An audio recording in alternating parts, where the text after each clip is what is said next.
그럼 과연 미국장과 우리나라 시장 어떻게 갈 것인지에 대해서 제가 간략하게 좀 PPT 보면서 예측을 한번 하는 시간을 짧게 좀 가져보도록 하겠습니다. 네. 자, PPT로 일단은 좀 전환을 할게요. 자, 요거를 일단 제가 오. 가져왔는데 네. 혹시 앵커님 같은 경우에는 둘 중에 누구 뽑으실 건가요? 지금 제가 혹시? 여기서 말을 해도 될까요? 해도 되지 않을까요? 네. 아, 성향이 너무 다른 두 사람이라서 네네. 조금 헷갈릴 것 같은데. 네네. 네. 저 같은 경우 제가 네. 먼저 말씀드리겠습니다. 네네네. 저는 트럼프를 일단 찍을 건데 이유가 만약에 선거권이 네. 있다라고 하면 네네네. 트럼프가 사실은 집권을 했을 때 네. 우리나라 기준으로 제가 말씀드리면 우리나라 해외 선물 매매가 정말 재밌었습니다. 재밌었다는 게 좀 어떤 네. 건가요? 트럼프는 우리 이제 트윗으로 얘기를 하잖아요. 그쵸. SNS로 얘기를 하는데 네네네. 그 말 한마디 한마디에 따라서 변동폭이 굉장히 좀 컸어요. 그쵸. 예. 근데 해외 선물은 여러분들도 잘 아시다시피 변동폭이 커야 재미있고 변동폭이 커야 수익이 잘 납니다. 그렇죠? 양방향이고 네. 또 변동폭이 커야 네. 어떤 추세나 이런 것들을 굉장히 좀 잘 우리가 수익을 얻을 수 있기 때문에 네. 정말 트럼프가 한마디 한마디 할 때마다 네. 우리가 SNS를 찾아보는 검색해보는 네, 이런 네, 재미도 일단 있었거든요. 자, 미국 같은 경우에는 지금 4년 중임제입니다. 그렇죠? 네. 우리나라 같은 경우에는 5년 단임제고 미국은 정확히 말씀드리면 4년 중임제이기 때문에 트럼프 같은 경우에는 2024년 대선에서 한 번 더 나올 수 있습니다. 한 번 더 나올 수 있어요. 지금 준비를 일단은 하고 있는 상황이고 저는 이제 항상 여러분들한테 말씀드리는 게 정치는 경제다.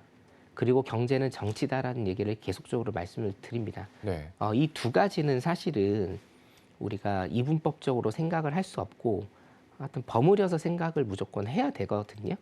네, 그래서 일단은 굉장히 의미 있는 그런 리서치가 하나 나온 게 이번에 하버드에서 2024년 대선 가상 대결을 했어요. 네. 가상 대결을 했는데 트럼프가 바이든을 47대 41로 이겼습니다. 오. 일단은. 네.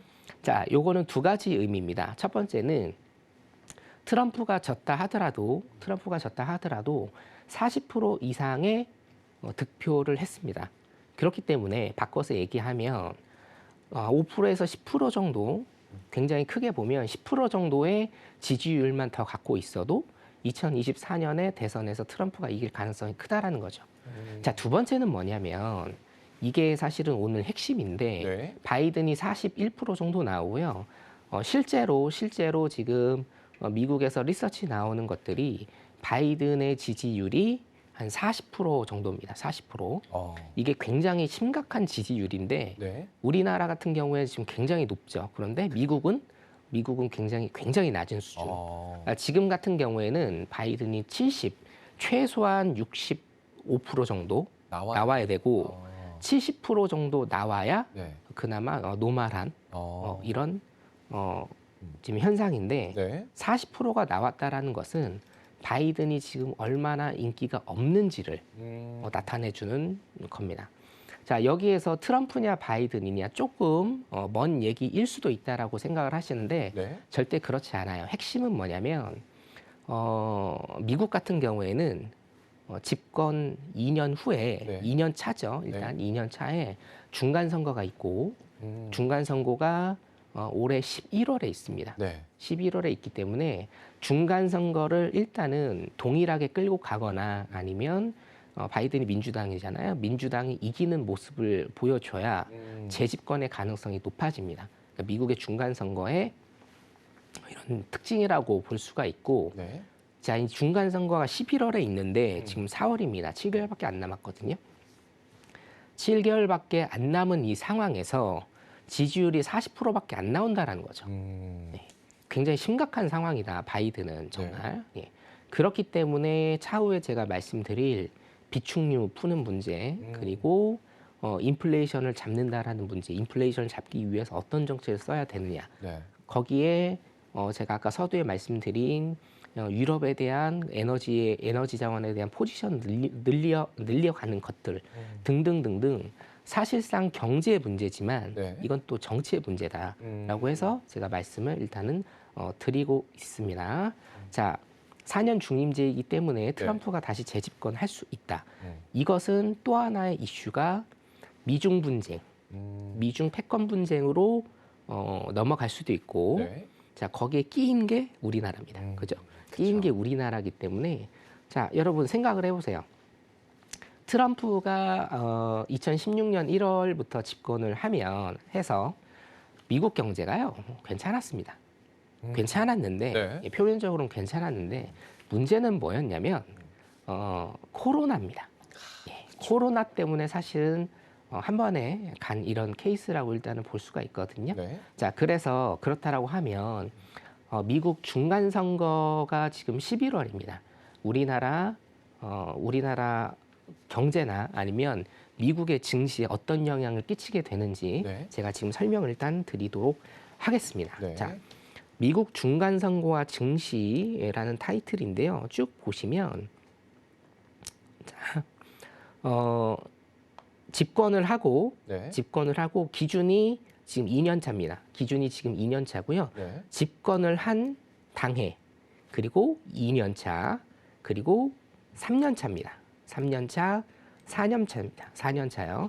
여기에서 일렉션은 대선을 일단은 의미하기 때문에 1, 2, 3, 4년 차라고 일단 여러분들이 보시면 되겠고, 네. 자, 지금 이 지표는 어떤 지표냐면요.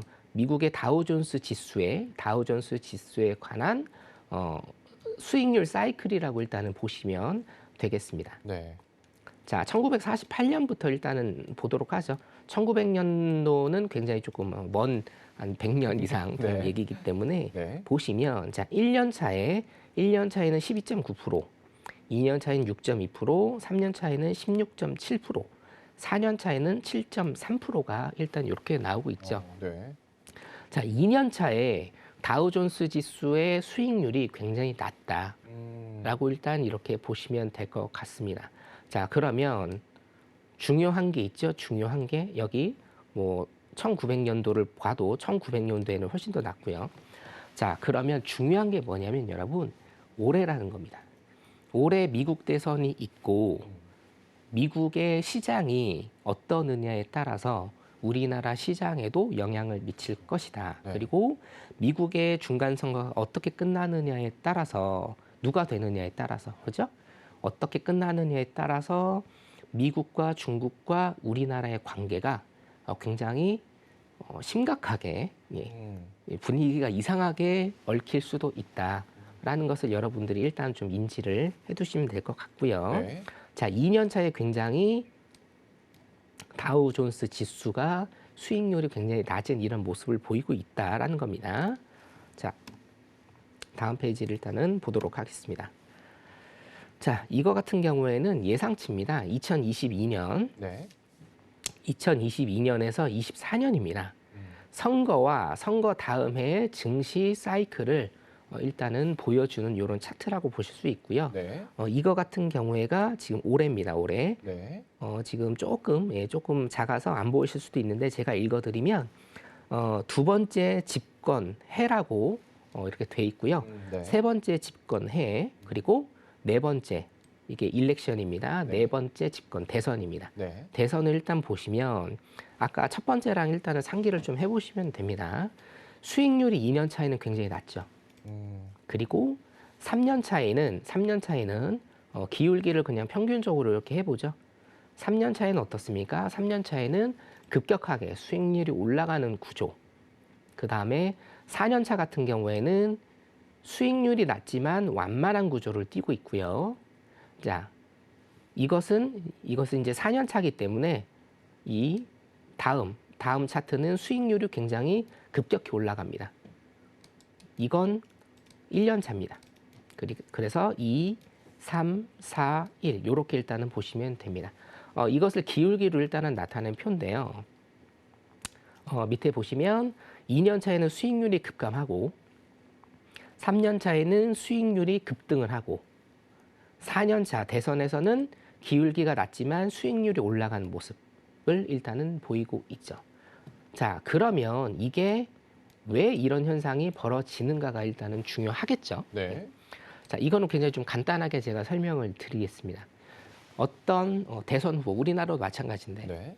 어떤 대선 후보가 공약을 발표를 합니다. 네. 자, 공약을 딱 발표를 하면 1년 차에는 그 공약대로 실천하기 위해서 그 공약의 거의 베이스는 경제를 살리겠다라는 그렇죠. 일단은 그런 얘기를 하겠죠. 네. 그래서 그 공약을 제대로 실천을 하려고 시장에 굉장히 좋은 모멘텀들을 준다 이거죠. 1년 차에는. 네. 자, 근데 2년 차에는 어떻습니까? 2년 차에는 그게 일단은 좀 한풀 꺾인다.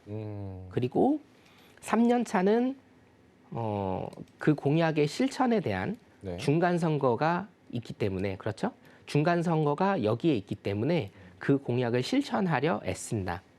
그리고 4년 차 같은 경우에는 그 공약을 지키려고 애쓴다. 그 다음에 4년 말기에는 또 다른 대선을 위해서 그 더 좋은 공약을 발표를 하겠죠. 그래서 사실은 이 2년 차가 우리가 끼인 세대라고 하잖아요. 네. 2년 차가 굉장히 끼인 세대로 이게 데이터화가 이렇게 돼 있다라는 겁니다. 자, 그러면 중요한 게 올해는 어떻게 되죠, 여러분? 올해가 2년 차입니다. 네. 2년 차이기 때문에 수익률 조건이 굉장히 안 좋을 수 있다. 대내외적인 컨디션이 안 좋을 수 있다라는 겁니다.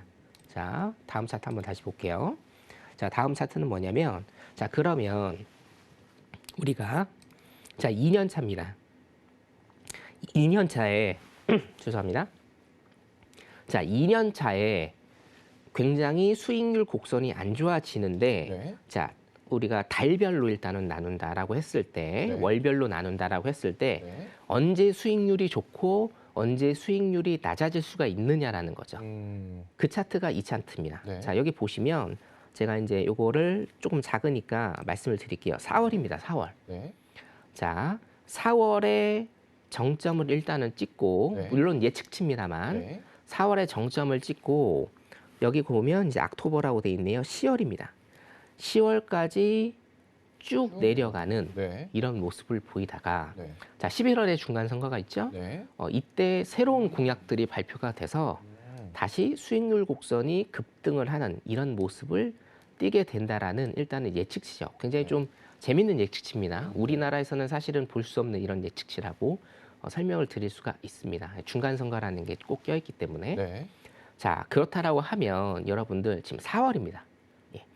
4월부터 10월까지는 이 예측치를 통해서는 이게 1900년대부터 축적된 데이터로 올해 어떻게 될 것인지 예측을 한 차트거든요. 네. 자, 그렇기 때문에 4월에서 10월 달까지는 굉장히 급격한 하락을 S&P에서 할 수 있다라는 거죠. 아. 사실은 S&P 뭐 다우존스 지수, 나스닥이 3대 지수기 때문에 네. S&P에서 떨어진다라는 것은 다우존스 지수나 나스닥도 하락할 가능성이 뭐 거의 99%다 이렇게 일단은 보시면 될 것 같고요.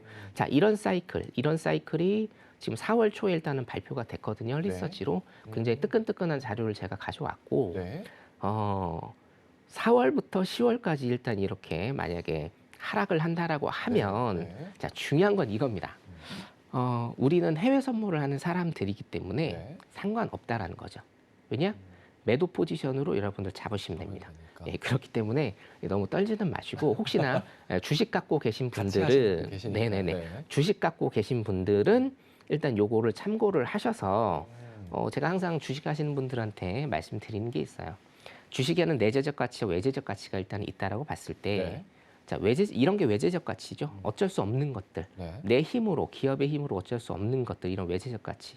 내 그 기업의 내재적 가치가 살아있다라고 하면 네. 사실은 물타기도 하시고, 추가도 하시고, 평단가 조절도 하시면서 외재적 가치가 다시 한번 어차피 우리가 뭐 회귀분능이라는 게 있지 않습니까? 네. 외재적 가치가 이렇게 올라오셨을 때 평단가를 이 정도 맞추셨다라고 하면 이 정도의 또 수익으로 리버스를 할 수 있는 충분한 기회장이 될 수 있다라는 겁니다. 그래서 일단 요거 한번 참고해 보시면 좋을 것 같고요. 네. 자, 그래서 왜 이런 것들이 지금 발생을 하는지에 대해서 제가 일단 설명을 드렸고요. 네. 자, 위 데이터에 기반한 나스닥 일단 올해의 전망이라고 제가 일단은 해놨는데 네. 자, 아까도 제가 말씀을 드린 라인이 있었습니다. 14,700 라인이고요. 네. 15,200 라인이 일단은 있었는데 네. 어저께 이어서 잠깐 좀 설명을 왜 이 라인이 나오게 됐는지 설명을 좀 드려볼게요. 네. 자, 우리가 주봉을 보겠습니다. 네. 주봉을 보시면 기술적 분석으로 어차피 이 가격대는 일단 나온 거기 때문에 자 2016년부터 여러분들 일단 보신다라고 하면 2016년부터요. 네. 자 여기 보시면 일목 그물대를 맞고 상승을 하고 네. 일목 그물대를 맞고 상승을 했습니다. 음. 자 2019년도에도 일목 그물대를 맞고 다시금 상승을 하고 있고요. 네. 일목 그물대를 맞고 상승을 하고 있습니다. 음. 자, 그래서 제가 이 캔들쯤 나올 때 네. 한 달 전으로 제가 기억을 하는데 자, 일목 그물대를 맞고 다시 한번 상승의 기운이 있는지 없는지 한번 지켜보시자 라고 제가 말씀을 드렸었죠. 네. 이 자리에서. 자, 근데 굉장히 특이하게 굉장히 잘 일목 그물대를 맞고 다시 한번 상승의 모습을 일단은 그렇죠. 보이고 있다. 네. 네네. 차트를 보시면 굉장히 좀 신기한 게 많습니다. 자, 그렇다고 하면 우리가 두 가지 자리를 일단은 제가 말씀을 드릴 수가 있습니다. 첫 번째 라인은 이 일목 상당선입니다. 일목 상당선인 14,700 라인입니다. 네. 14,700 라인을 지지를 하면서 다시 한번 전고점에 대한 꿈을 키우는 거, 요게 첫 번째 라인. 우리가 일봉을 일단 좀 볼게요. 이게 주봉상 나온 자리이고요. 일봉상으로 일단 본다라고 하면 자, 일봉상으로 전고점입니다. 전고점이 15,200선이었습니다. 여기 네. 보이시죠? 전고점. 네. 전고점이 일단은 15,200선이었기 때문에 이것을 지지하고 나서 전고점으로 가는 최고점이죠. 나스닥의 최고점인 이 부근으로 가는 이런 모습이 나올 수 있다. 그래서 14,700 라인과 15,200 라인을 제가 강조를 일단은 드린 겁니다. 자, 그러면 여러분 보세요. 아까 PPT 자료 한번 보시겠습니다. PPT 자료에서는 자, PPT 자료에서 보시면 4월에 일단은 최고점을 찍습니다. 4월에 일단은 최고점을 찍고요. 이 최고점 찍는 라인을 보면 이게 4월 15일에서 한 20일 정도 돼요. 네. 4월 15일에서 20일 정도 됩니다. 다음 주하고 다다음 주거든요. 다음 주와 다다음 주 최고점을 찍고 네. 사실상 밑으로 6개월 정도 빠지는 이런 그림이라 이거죠. 그렇죠? 예. 자, 그러면 차트를 다시 한번 대입을 해 보겠습니다. 네. 자, 이거를 차트를 일단 대입을 해 보면 제가 이제 자, 오늘 나스닥 말씀드린 대로 매도 쪽으로 좀 빠지고 있고요. 네. 네. 자, 지금 보면 이게 14,700 라인을 14,700 라인을 지지를 못했을 시에 네. 우리 제가 해왕님 방송을 보니까 네. 해왕님께서도 14,750 라인 강조를 하셨더라고요. 네. 네. 전문가들이 보는 자리는 비슷합니다. 네. 14,700 라인을 지지를 못할 시에는 이 그물대에서 일단 조정을 받을 그럴 가능성이 많다고 제가 말씀드렸습니다. 네. 이 그물대의 라인이 14,700 라인에서 13,700 라인입니다. 14,700 라인. 자, 그렇기 때문에 이 그물대에서 조정을 받다가 어떤 이유로 다시 한번 전저점 근처까지 가는 이런 라인이 있을 수가 있다라는 거죠. 네. 기술적으로 다시 한번 그려드릴게요. 14,700 라인을 지지를 못했을 시에는 첫 번째 시나리오, 자, 그물대입니다. 그물대 13,700에서 14,700까지 한 1,000포인트죠. 1,000포인트 박스장을 일단 그리다가 4월에요.